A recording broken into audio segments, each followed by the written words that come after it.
Welcome back, everyone, to Ferris Sports Update. With us now, head coach Bob Daniels of the Ferris State Hockey Team. And, Coach, first of all, welcome back to the show. Thank you, Rob. This past week, a tough series. You went down to Ann Arbor to take on the Michigan Wolverines, a battle of top 10 ranked teams. Michigan number 4, your team at number 6. Unfortunately, a couple of losses, 5-2 and 4-0. A difficult environment to play in at Yost Ice Arena. Yeah, it is, Rob. And you know what?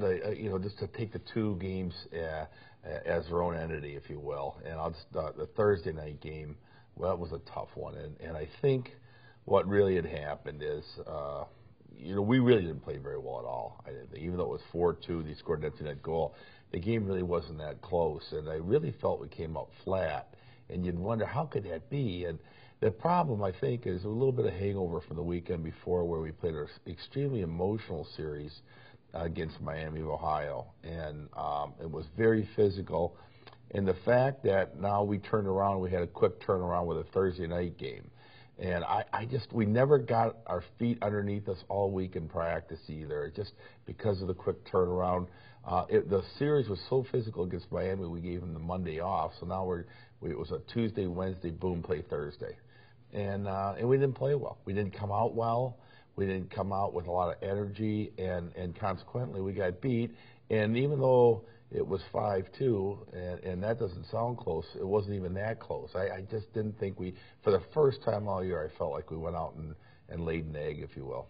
We've got some highlights of the Thursday game televised by Comcast Television, and playing in one of the most difficult places in college hockey to play in Yost Ice Arena. It was scoreless after the first period, and then Michigan bang, bang, bang, got 3 quick goals in the second period. Well, the story of this game, in terms of any one moment of the game that would have really turned things around, it was 1-0 in the second period.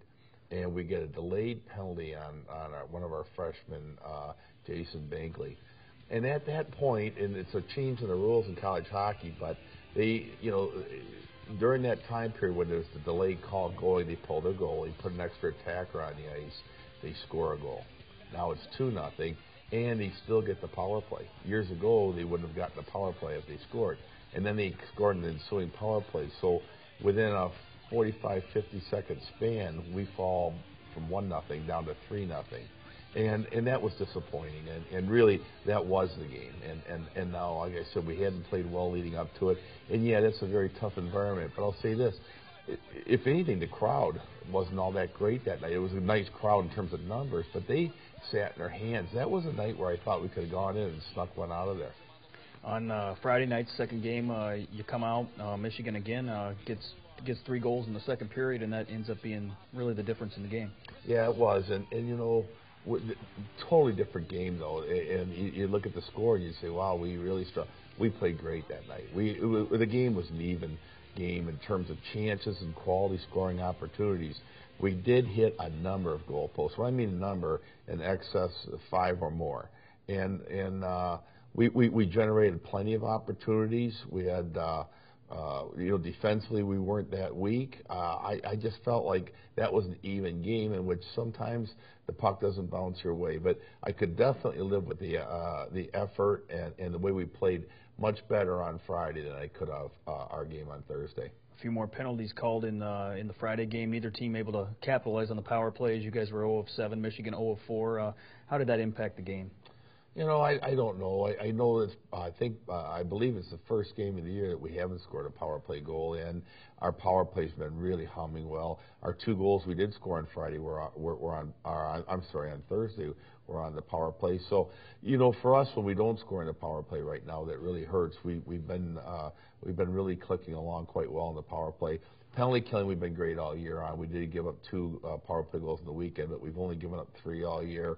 So, from that standpoint on the weekend, realistically, I thought special teams was pretty much a dead heat with us in Michigan. In terms of goaltending, you played 2 goaltenders again this weekend. Taylor Nilsson got the start on Thursday. C.J. Mott, the freshman, on Friday night. How did you feel about their play and the defense in front of them both nights? I thought their play was solid for both goaltenders. I don't think you could fault them for the 9 goals that went in on us. One was an empty net goal, as I had mentioned before. But I also can say that in both cases they can play better. And I'm certainly not blaming them whatsoever for the losses or the goals that went in. I'm just saying they've looked sharper in the past. And by sharper, I just thought the rebound control in the past has been better. They killed pucks. They froze pucks. Things that, in the past haven't cropped up, started to crop up a little on the weekend. So, and their play may be no different than the other guys. I mean, don't forget, it was a tough series the weekend before for both of those guys as well. In terms of offense, you were able to generate some chances. Both teams pretty even on shots for the weekend. You were able to get a couple goals on Thursday night, one from Jordy Johnston, one from Chad Billins, and Chad Billins had an assist as well that night. Boy, Chad Billins has played exceptional all year long. And you look at his numbers coming out of that weekend against Michigan, they were really good. The indicator numbers of how they play. And those ones are shots blocked. It's not only the goals and assists, everybody can count those, but it's shots blocked, it's the plus minus, it's drawing penalties and not taking penalties. And Chad Billins has been a standout. And in a game in which, we're playing really a top 5 team, top 3 team in the country, and for Chad to have that kind of weekend, it tells you what kind of player he is right now. And I remember harking back to Zach Redmond, who was an All-American a year ago, and I put Chad right in that same class. I'll be surprised if at the end of the year his name's not kicked around for All-American status. This week, you turn your attention to a new opponent as you take on the Bowling Green State Falcons down in Ohio. And what do you know a little bit about Bowling Green going into this series this weekend? Well, they've got a winning record. They lost 2 tough ones on the road, same as us last week. Their 2 were at Notre Dame. So I know that they're much improved from what they were a year ago, though. A year ago when we played them, I felt like they were one of the harder working teams we faced, but they seemed challenged to score. Scoring didn't come easy for them. This year they're starting to score more goals. It's their second year under Chris Bergeron as the head coach. They have to get more accustomed to the systems.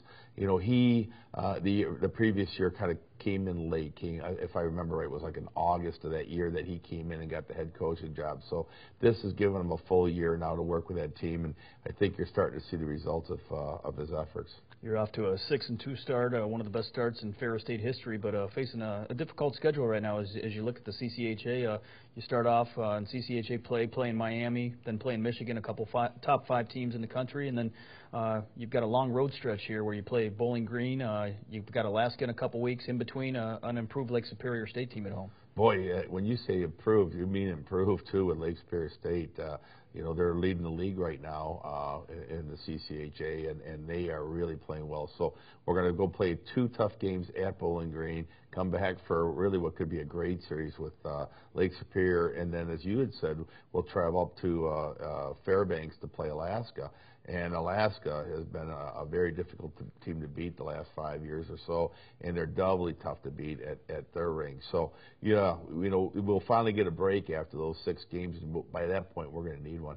Well, Coach, best of luck as you travel to Bowling Green, Ohio this week to take on the Falcons. Thanks, Rob.